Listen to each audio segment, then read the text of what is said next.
Hello, how are you? I'm Karen Barno. Welcome to Possibilities Cafe. Glad to see y'all here. I really want to talk to you today because this has been kind of churning and burning in my head for some time now. Why do some people have the ability to keep going? Regardless of what's thrown in their path, regardless of what happens, they just keep going.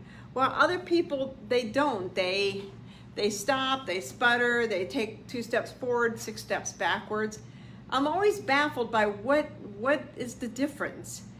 And what really has got me really thinking about it is, as I talked last week about reading Tina Turner's new book, she had a stroke and she talks about, learning to walk after her stroke. And she was very, very like, well, you had to learn how to walk, and she was on Oprah, actually on a podcast. And Oprah's like, well, how was it? And she goes, well, I had to learn to walk. It was like, it just happens. It's what it is. And some people are just like that. I mean, you just roll with the punches. It doesn't matter what gets thrown their way. They're just good with it. And I'm not saying, oh my gosh, please, throw more crap at me and see how I do with it. But what I'm saying is they're the people that can just say, okay, I might be knocked down and I might be bruised and bloodied, but I'm going to get up, I'm going to shake it off, and I'm going to keep going. And then there's others that get bruised and bloody and they quit. Like, I can't do this. It's too painful. It's too hard. There's got to be an easier path. There's got to be something else. It's kind of like, the same, and I certainly don't want to compare, opioid abuse, but it's, some people do opioids and they decide it's time to quit and they go through whatever you go through to get rid of, to stop taking opioids, and others just can't.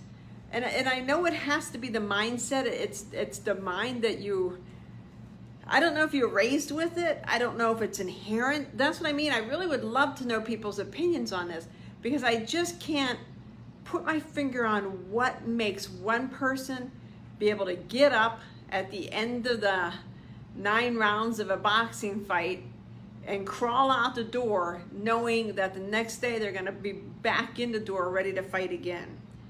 The people that are just willing to keep going. And what about the people, as I stutter here, not willing to keep going? I'm just fascinated by that. It's the people you talk to that have had bad things in their life, and it's the viewpoint they have on it. Where, oh my gosh, why did all this have to happen to me? And I can't believe it. And, where's the God? And where's the universe? And where's all this? Because all this stuff happened to me. And then there's other people who are just like, yeah, it is what it is.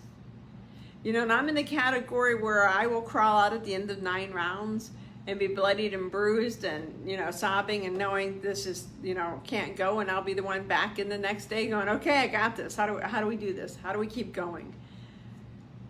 And then I know people that, have had a death in the family, because everybody has something. Don't believe somebody that says, oh my gosh, my life is perfect, because nobody's life's perfect. Because that's not part of the human journey. Part of the journey is growing and blossoming and learning and living and experimenting and experiencing. And if you're not doing that, then you're probably not getting bruised and bloody because you're holding in place. But if you want to grow, and I think this is what holds a lot of people back. I think people, it's the people that when they get bruised for the first time, when somebody gives them a right uppercut and knocks them back, they kind of like, I'm done, instead of saying, well, that hurt, but I got to keep going. And it's I keep going because I really believe where my purpose is. I really believe why I am here. Just to show people that it's possible to get out of the doldrums and the muck and the cuck and the yuckies of life and excel. It's possible to rise above it, to accomplish what you're here to accomplish. I was talking to somebody a couple days ago, and he's like, okay, tell me, you're a coach, you're a mentor, what makes you different than all the other coaches I know? And he showed me what all the other coaches had written down and all the other stuff, and I said, I've been there. I know the way out. I walk my walk. I don't sit and tell people, well, you got to heal your shadows. Oh, hell no, because I've healed a shit ton of shadows. I don't tell people, well, you just got to keep going. I've been homeless. I have been there. I know the way out. I just always knew at the end of that journey when I hit the end of the journey. And it's just like in my book, The Blue Rose Bookstore, when Annie gets to the end of her journey, it's like the angel sings. She gets it. She knows why she's here. When you get to the end of your journey, you're going to know why you're here. We all have a singular purpose. We all have a reason to be here. But if you keep stopping, if you keep holding back, if you keep giving up, you're not going to find it. And eventually you will, because we all eventually are going to get there. But what could happen, and possibly will happen, is you're going to be, 60, 70, 80, 90 years old, and you're going to be like, damn it. Why didn't I get back in the ring? Why didn't I keep fighting? Why didn't I keep moving forward? Because you would have found your purpose. And I always say, I envy the people that knew what their purpose was at 15, 18, 21, 25. I didn't. I had to get bruised and bruised and bruised until I hit my 40s to finally figure it out and go, oh, I get it. But we all are here for a reason. And I think the people, and I don't want to say the most successful because that's kind of a negative, but I think the people that seem to have it the best together are the people that kept going. The people that don't quit. The people that when they get sick, they pick themselves up. When they're in an accident, they pick themselves up. When they're homeless, they pick themselves up. When they get fired, they pick themselves up. They just keep going. So if you're sitting there and you're thinking, I can't move forward, I can't seem to get going, take the first step. Just take one step. You don't have to sit there and think, how am I going to get from Phoenix, Arizona to Washington, D.C.? Instead, think, what's my first step to get to Washington, D.C.? Well, I got to figure out where it is and how much it's going to cost. Just take your first step. Don't overthink it. Don't overwhelm yourself.